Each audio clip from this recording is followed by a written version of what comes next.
Hoje eu estava pensando no termo pastor. Hoje o termo pastor, a palavra pastor, ela virou sinônimo na boca de muitas pessoas, de safadeza, de trambique, charlatanismo. Infelizmente a palavra pastor hoje, ela tem essa conotação. Eu sou de um tempo que, quando se falava pastor, eu imaginava uma pessoa sofrida, uma pessoa cheia de cicatrizes, com marcas profundas, físicas na alma, ou seja, pessoas engajadas numa obra que não tem nada a ver com essa vida. Pessoas que se libertaram das coisas materiais e que se entregaram completamente em prol de um reino no qual ele acredita que seja eterno. Eu sou dessa época. Só que, analisando hoje, sobre esse tema, sobre essa ideia de hoje o nome pastor virar sinônimo de coisa ruim, eu comecei a tentar enxergar nesses pastores de hoje a aparência que eles têm com quem? Com Jesus. Porque quando se é pastor, significa que você abraçou a causa de Cristo. E eu lembro, quando a gente lê na Bíblia, o nome cristão, se eu não estiver enganado, ele surgiu em uma cidade da Grécia chamada Antioquia. Chamado de cristão por quê? Porque eles pareciam com Cristo. E hoje, olhando, eu gostaria que alguém me dissesse assim, principalmente esses pastores midiáticos, qual a aparência que esses homens têm com Cristo? No que eles se parecem com Cristo? Quando eu falo aparência, eu não estou falando apenas do aspecto físico. Eu estou falando do comportamental, eu estou falando da palavra, e eu estou falando principalmente do padrão de vida. E eu procuro aqui, eu não consigo enxergar uma aparência desses homens com Cristo. Eu não sei, eu posso até estar errado, mas eu acho um absurdo. Eu acho assim uma coisa totalmente contraditória.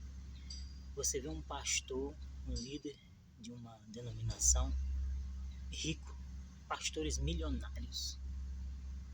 Cara, isso é muito antagônico ao evangelho, ao cristianismo. Isso é muito diferente. Isso foge completamente às características, né? Eu acho isso, bom, não sei se estou certo. Eu acredito que sim. Pastores capitalistas, verdadeiras estrelas da pregação, homens que procuram o status, sabe, que esbanja riqueza, homens que procuram estão mais ligados aos interesses financeiros, é cada um demonstrando ostentação de poder. E na maioria das vezes você vê os pastores, principalmente esses midiáticos, eles discutem mais sobre política, mais sobre negócio, do que o próprio reino de Deus. Tem muitos que aparecem aí e dizem que tem um chamado de Deus para ser pastor, mas aí abre mão do chamado de Deus para atender o chamado do homem, o homem que usa o púlpito como trampolim para o sucesso, e de repente aquele chamado de Deus não significa nada. O cara está mais envolvido com as coisas humanas do que com a de Deus. Ou seja, o chamado de Deus para ele não foi importante. Importante o chamado do homem. Você vê hoje as igrejas que eu falo assim, instituições comandadas por líderes, E esses líderes, eles trabalham sempre no intuito de ter partido político, sabe? Eles tentam de todas as formas deter o poder político, religioso, né? E quando eu enxergo assim, quando a igreja ela abre mão do verdadeiro poder, que é o poder da igreja. Qual é o poder da igreja? Tem que ser o poder do Espírito Santo. E quando a igreja ela começa a se apegar muito aos poderes humanos, isso significa que o poder, o principal, aliás, o único poder que precisa comandar a igreja, ele já foi perdido. E aí os homens começam a se apegar a poderes humanos, porque eles perderam o verdadeiro poder. O poder que é o poder do Espírito Santo, né? E aí o homem começa a construir impérios no campo político, religioso, econômico, porque o poder principal, que é a graça, se foi, se perdeu.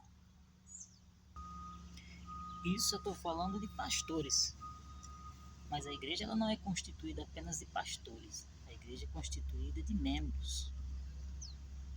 E você, membro de uma igreja, qual tem sido o seu papel nesse sistema religioso no qual as igrejas estão inseridas hoje, que para mim é um sistema religioso fracassado, né? A tendência é esse sistema religioso ele ser banido, não por ideias políticas, não por medidas políticas, mas banido pelo próprio Deus, porque esse sistema religioso é um sistema corrupto, que não se ocupa mais, perderam completamente a identidade, né? E a pergunta que se faz é a seguinte: qual é o meu papel em ser membro da igreja? Eu tenho responsabilidade, não é apenas o pastor que tem responsabilidade, eu como membro pesa sobre meus ombros a responsabilidade. A Bíblia diz: analise os espíritos. Então você não é um alienado, você não pode estar sentado, ser um frequentador de igreja. Existe o frequentador de igreja e existe aqueles que querem ser a igreja, né? Então você tem que ter uma análise crítica, lógico, com algumas ponderações, mas pesa sobre você, membro, o sentido como que eu poderia dizer, o bom senso, né? De analisar os espíritos, de ver em que contexto espiritual, porque é o que tem se perdido hoje na igreja, é a espiritualidade. A materialidade ela tem superado isso nos afazeres da igreja, nos envolvimentos da igreja. Igreja que eu falo sempre, instituição, né? E assim para os pastores que há um padrão que é Jesus Cristo, né?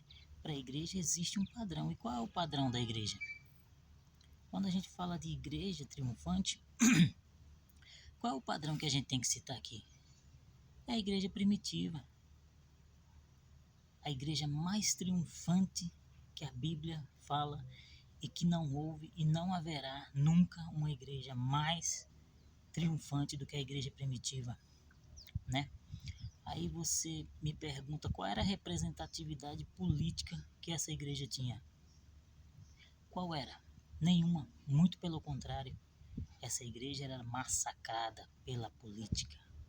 Essa igreja ela não usava da prerrogativa de ter influências políticas, religiosas, não. O objetivo dessa igreja era a causa de Cristo. E abraçar a causa de Cristo naquela época significava morrer, perder. Hoje, a igreja, ela quer ganhar. O que eu vejo hoje é uma igreja ensimesmada, sabe, que acha que está surfando na crista da onda, mas quando na verdade essa onda já jogou eles terra e cada um tá boiando, sabe, numa onda de coisas, de materialidade e a espiritualidade completamente perdida. A igreja primitiva era a igreja massacrada, vilipendiada, todos os seus direitos. Mas quanto mais essa igreja era perseguida, mais massacrada, mais ela abraçava a causa de Jesus, a causa de Cristo. Hoje, nós temos uma igreja que reivindica direitos, sabe? Porque nós temos os nossos direitos. Tem cristãos aí que eles estão com um discurso tão afinado com esse negócio de direito que eles acham até que tem direito de matar. Tem cristão aí que prega vingança, né? Sabe, completamente contrário ao que Cristo pregou. O cristianismo tem regra. Tem uma regra no cristianismo, é uma regra básica. Está lá no Sermão da Montanha, né? Então, o que a gente vê hoje é uma igreja perdendo a identidade. Por quê? Porque a partir do momento em que você perde a espiritualidade, você perde o contato, né? Aquilo que aconteceu em Atos 12, né? As pessoas foram revestidas do Espírito Santo, que eram movidas pelo poder do Espírito Santo. A gente perdeu esse poder. Aí a gente começa a abraçar poderes humanos. A gente começa a abraçar sobre a legalidade, né? E qual era a legalidade que a igreja primitiva tinha? Não, eram pessoas que tinham seus direitos, sabe, suprimidos pela força. Mas aí essas pessoas tinham uma causa. A força dessas pessoas não era dentro da lei, não era dentro da legalidade, não era naquilo que eles defendiam para si. Eles defendiam uma causa e essa causa não é desse mundo. Então, eu acho que o que falta hoje em muitas pessoas, né, é a gente recuperar a espiritualidade. Porque a materialidade ela está superando hoje dentro das igrejas e a gente parece que não está percebendo. Quer dizer, é o que eu acho. Eu não sei, talvez eu esteja completamente errado. Mas eu sou apenas uma criatura que vai andando nesse caminho chamado vida em busca do seu Criador. Não sou o dono da verdade porque só existe uma verdade. E diante dessa verdade, todas as nossas verdades elas são diluídas, né? Então, sou aquele que ainda acredita que Jesus é o caminho, a verdade e a vida. É o caminho para quem está perdido, desnorteado. É a verdade para quem vive na mentira, enganando e sendo enganado. E é a vida para quem está morto ou morrendo. Essa é a mensagem de hoje.